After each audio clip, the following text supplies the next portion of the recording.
Assalamualaikum warahmatullahi wabarakatuh. Gimana anak-anak untuk hari ini kabarnya? Sehat? Alhamdulillah. Semoga kabar kita hari ini sehat. Oke. Sebelum memulai pelajaran ini, seperti biasa kita niat dulu, karena niat itu adalah penting. Ayo Bapak pandu ya, nanti diikutin semua.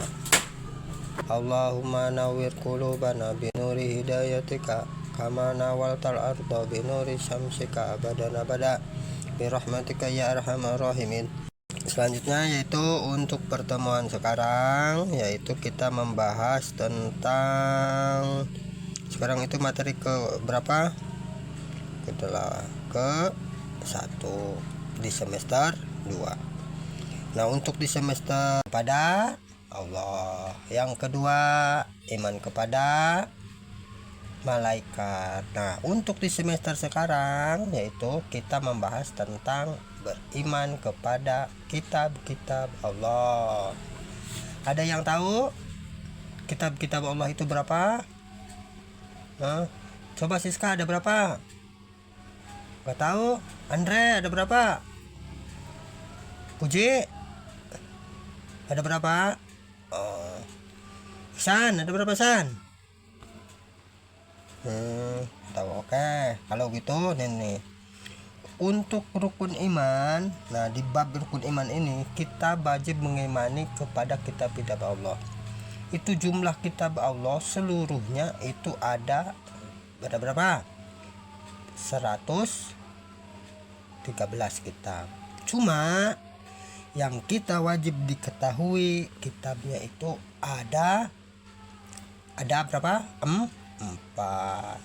Nah, apa itu iman? Udah dibahas kemarin. Nah, sekarang kitab, mengenai tentang kitab-kitab Allah. Kitab itu apa? Kitab itu adalah salah satu manuskrip atau adalah salah satu tumpukan atau salah satu bundelan di dalam sebuah lembaran. Itu nanti pun ada dibahas apa itu kitab, apa itu suhuf. Nah, kalau di sini kita itu menjelaskan tentang kitab-kitab Allah. Nah, kitab-kitab Allah itu ada 4 yang harus kita yakini dan kita mengimani. Karena kitab umat Islam itu adalah kitab Al-Qur'an. Apa itu beriman kepada kitab-kitab Allah? Nah, beriman kepada kitab-kitab Allah itu adalah ada 4 aspek, ada 4 faktor yang harus diketahui. Ini apa saja? Apa itu beriman kepada kitab Allah? Pertama, rukun iman. Jadi termasuknya rukun iman. Jadi kita meyakini bahwa Allah itu mempunyai kitab-kitabnya, berarti kita itu sudah masuk ke dalam kategori rukun iman, salah satu pokok dalam rukun iman. Jadi masuknya ke akidah ya, karena ini pendidikan agama Islam masuk di dalam kategori akidah. Nanti kan di pendidikan agama Islam ada akidah, ada akhlak. Ini kategorinya kategori akidah. Itu rukun iman. Yang kedua itu merupakan wahyu Allah. Jadi kitab itu semuanya yang diturunkan kepada Nabi dan Rasulnya itu adalah wahyu, perkataan daripada Allah kepada Rasul-Rasulnya dan Nabi-Nabinya. Untuk apa? Untuk, ya ini yang ketiga, itu untuk apa tujuannya? Yaitu untuk petunjuk hidup. Petunjuk hidup untuk siapa? Ya untuk umatnya. Nabi Ibrahim itu ada dikasih suhuf waktu Ibrahim. Nah, Nabi Musa itu Taurat. Nabi Dawud itu kitab Zabur. Itu petunjuk semua kitab itu adalah petunjuk untuk umat manusia. Dari Al-Qur'an, karena kita sekarang udah Islam, orang Islam, itu adalah Al-Qur'an. Nah, yang keempat itu apa itu beriman kepada kitab-kitab Allah? Itu adalah kewajiban umat Islam. Umat Islam itu diwajibkan beriman kepada kitab-kitabnya. Karena apa? kitab ini adalah pedoman segala sesuatunya kehidupan kita itu diatur, semuanya ada di dalam kitab Al-Quran. Nah, kemudian pengertian daripada kitab Allah. Apa itu pengertian? Kitab Allah adalah wahyu yang diturunkan oleh Allah Subhanahu wa Ta'ala kepada para rasulnya untuk menjadi petunjuk hidup bagi umat manusia. Setiap kitab tersebut membawa hukum dan ajaran yang sesuai dengan zaman dan kebutuhan umat. Pengertian beriman kepada kitab-kitab Allah.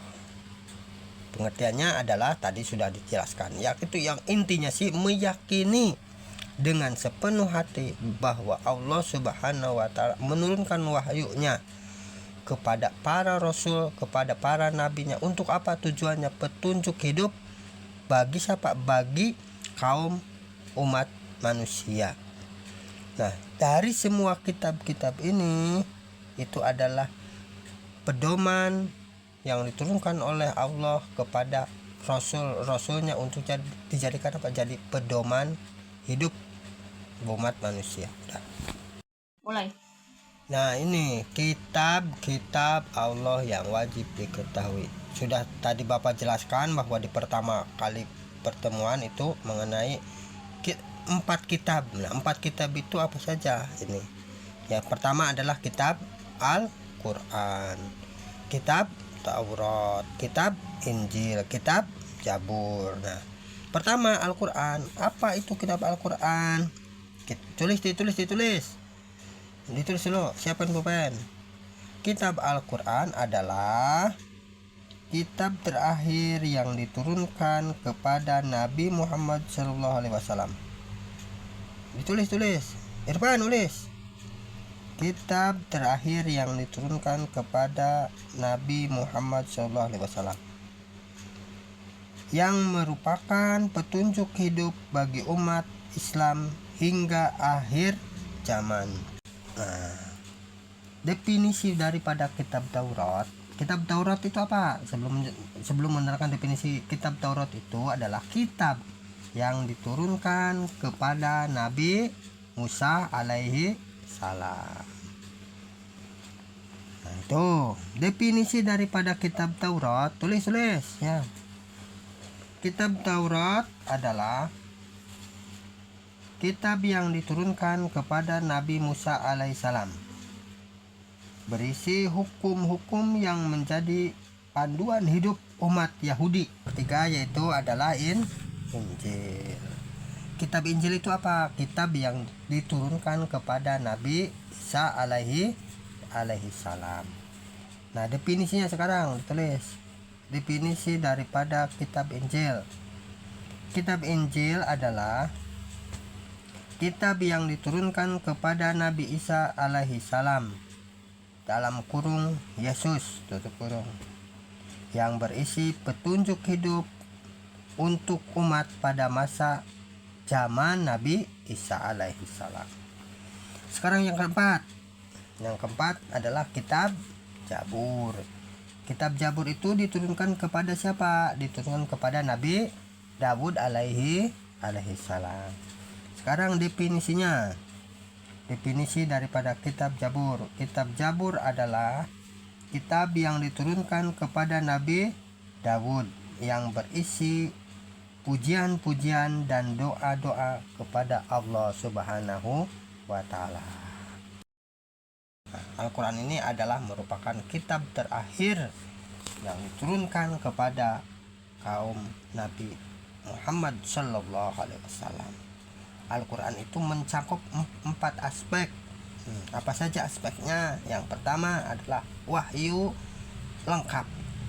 Al-Quran ini adalah merupakan wahyu terlengkap. Al-Quran ini adalah berisi yang lengkap dan sempurna. Yang itu aspek yang pertama. Yang kedua, merupakan aspek petunjuk hidup bagi siapa? Bagi umat manusia yang ada di alam bumi ini. Yang ketiga, terjaga keasliannya. Al-Quran ini dijaga. Nah, dijaga dilindungi dan dari perubahan-perubahannya. Nah, ini Al-Quran ini adalah keasliannya itu dijaga sampai sekarang. Dari mulai pertama kali Nabi Muhammad mendapatkan keasliannya sampai sekarang itu masih. Yang keempat, aspek keempat itu adalah tentang isinya. Isi Al-Quran itu apa? Isi Al-Quran itu adalah hukum-hukum, ajaran-ajaran tentang apa? Tentang moral, tentang cerita siapa? Cerita keagungan Allah, cerita keesaan Allah, cerita para malaikat, cerita para nabi-nabi. Itu adalah isi daripada Al-Quran. Yang kedua itu kita akan membahas tentang kitab Taurat. Tadi di dalam Al-Quran itu ada 4 aspek ya. Nah, sekarang di Taurat itu ada 3 aspek yang harus diketahui. Nah, paling setidaknya kita mengetahui. Yang pertama, isi daripada Taurat itu apa? Aspek pertama apa? Petunjuk hidup. Nah, petunjuk hidup untuk siapa? Untuk Bani Israel. Taurat adalah petunjuk hidup bagi Bani Israel. Bani Israel itu adalah bani daripada kaumnya Nabi Musa alaihissalam. Itu aspek yang pertama. Yang kedua, hukum. Apa itu hukumnya di dalam kitab Taurat? Hukum dan peraturan. Kitab Taurat itu merupakan kitab berisi hukum-hukum dan peraturan-peraturan. Nah, itu yang kedua. Yang ketiga sekarang aspek yang ketiga ini adalah aspek tentang kisah penting. Penting siapa? Kisah penting Nabi Musa dalam perjuangannya melawan siapa? Melawan Bani Israel. Untuk yang ketiga itu adalah kitab Injil. Tadi udah dijelaskan ya, kitab Injil itu diturunkan kepada Nabi Isa. Sama di sini juga di kitab Injil itu mempunyai 3 aspek. Isinya kitab ini Injil itu ada 3 aspek. Yang pertama, petunjuk hidup. Petunjuk hidup bagi siapa? Injil adalah petunjuk hidup bagi umat manusia pada zaman Nabi Isa. Itu yang pertama, aspek yang pertama. Yang kedua, ajaran. Nah, isi daripada kitab Injil ajarannya itu apa? Ajaran tentang tauhid, tentang kasih sayang, tentang kehidupan dan moral. Itu aspek yang kedua.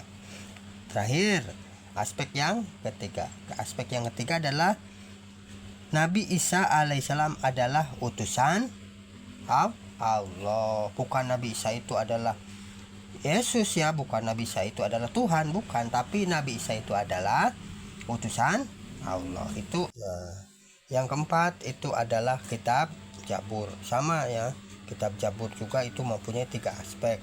Nah, definisinya daripada kitab Zabur adalah kitab yang diturunkan kepada Nabi Daud yang berisi pujian-pujian dan doa-doa kepada Allah Subhanahu wa taala. Nah, selanjutnya yaitu keutamaan beriman kepada kitab-kitab Allah. Apa sih manfaat utamanya kita beriman kepada Allah? Nah, yang pertama itu adalah untuk meningkatkan keimanan, memperkuat keimanan kepada Allah dan Rasul-Nya. Yang kedua, menghargai wahyu Allah, menghormati wahyunya yang diturunkan sebagai petunjuk hidup. Yang ketiga, membantu kehidupan sehari-hari. Karena kitab-kitab, khususnya kitab Al-Quran itu adalah menjadi pedoman hidup yang baik dan mengajarkan akhlak yang mulia. Nomor keempat, menyatukan umat manusia. Semua kitab Allah bertujuan untuk membawa umat manusia kepada kebenaran dan kedamaian.